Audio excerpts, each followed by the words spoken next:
Hello everyone, welcome back to another episode of Record Collector Confessions. It's been a while. It's been over a year. It's been a little over a year since I did my last Record Collector Confessions. This is episode 12, finally. I think a lot of you who follow me might be aware that I struggle with my mental health occasionally, and in the past I've struggled with depression and anxiety. The good news is that I'm in remission, I guess one might say. I'm doing well now. In the fall, I had a pretty serious bout with anxiety. It was one of the two very serious bouts with anxiety I've had to deal with in my life. The other one being about 4 years ago. I'm back in Albany now, and that's what our new background is here. So this is my new apartment. The theme throughout the last several months has really been to get away from the minutia of collecting and audiophiledom and all that.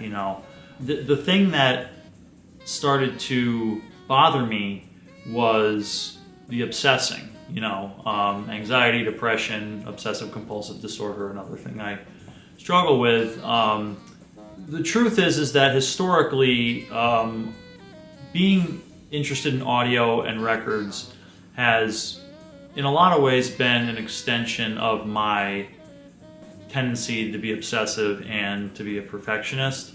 Obsessing over the pressing details, obsessing over my equipment, obsessing over cosmetics with things.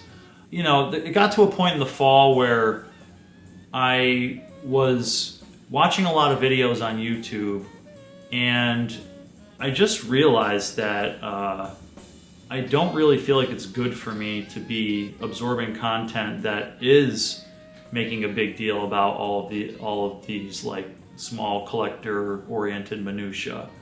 What pressing is it? What reissue is it? Let's compare it. I mean, there was a time where I did like to compare records, I guess, different pressings of the same album. But I really just don't have a lot of patience for that anymore. I mean, I barely have the patience to spin clean my records at this point. I mean, being picky, being OCD, it's draining. It just robs you of a lot of energy and time. So, I really, my time with my records, definitely my time obsessing over my records and my audio equipment is definitely limited. Ken McAuliffe, he interviewed me on YouTube a few months ago, and, my following has increased a bit, and it's sort of coinciding with me just not really wanting to play this authority role or just even try to play it. I mean, I'm not an authority. I don't think I'm a hobbyist just like anybody else. I mean, my formal training is in mathematics, not engineering, not electrical engineering, not audio engineering, not jazz, not music theory, none of that stuff. And the truth is that I think that for a long time I wanted to be an authority. I've never taken criticism well on the internet. I've always had thin skin, and I've always wanted to not have thin skin, and no matter how hard I try, I do. And it's like, oh, if you want to dish it out, you should be able to take it, right? And I totally agree with that. A big part of me has wanted to be opinionated and to be able to take criticism and hear other people's opinions. It's not hard for me when people are polite, but just the internet just leaves the door open to people trolling and just being sarcastic jerks.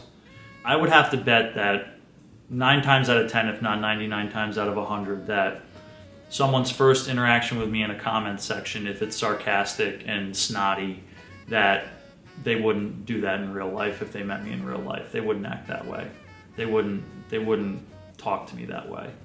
I had a hothead on the internet, when I first started jibber-jabbing about, everything about jazz records and audio on the internet like 10 years ago or whatever. I was opinionated, I could be a jerk, and I've learned a lot about that, and I try very hard to be polite and courteous on the internet now, and not negative, and not responding to things that are negative, and not responding to trolling. It's really hard sometimes, or at least responding politely and positively to it and kind of looking past it. One of the commenters on the Ken McAuliffe video made a sarcastic comment about how I welcome the debate in the comments section of the video, but at the same time I turned off comments on my blog. At least I think that's what they meant, because there are comments on my videos. I don't know. I think it said I turned off comments on my posts, so I think they were talking about my blog, which I did several years ago. And the reason I turned off comments on my posts several years ago on my blog was because I felt like there were commenters that were really frustrating me. I didn't feel like they wanted to talk. I felt like they wanted to argue. They didn't want to have a conversation. They didn't want to try to understand. They just weren't listening to me. At that time, I think it was two things I thought. One was that, I don't need all this frustration.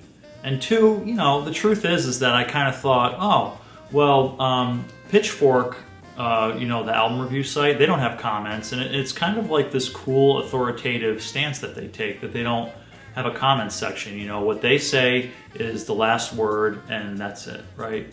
And I think, 5 or 6 years ago when that might have happened and I turned the comments off, I was in that mode where I kind of wanted to play this authoritative role on jazz collecting, and I don't really care about that anymore. I really don't. And what I think I'm going to do, actually, is I am going to turn comments back on my website. I think I can hear the criticisms and the disagreements and the opinions that aren't the same as mine. I think I can handle it. It's not easy for me. That's just my personality. I think I have it on YouTube. I actually thought about not having comments on YouTube too after I first started doing Record Collector Confessions. Yeah, you do that, you don't get the positive feedback either, So it's hard sometimes to make those decisions. If the average person on a scale of 1 to 10 is a 5 when it comes to being opinionated, I'm up there. I'm probably a 7 or an 8 or something like that. I don't know, maybe you think I'm a 9 or a 10. If you do, feel free to let me know in the comments. I think that a lot of the trolling I get is a reaction to me having a fairly strong opinion.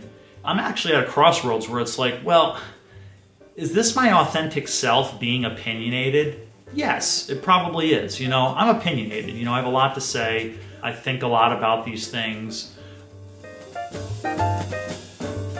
If I am going to try to set a tone for this year, I think it's going to be make my content more about just sharing my experience. And I also want to be mindful to not put down other people or their choices when I'm expressing my opinion.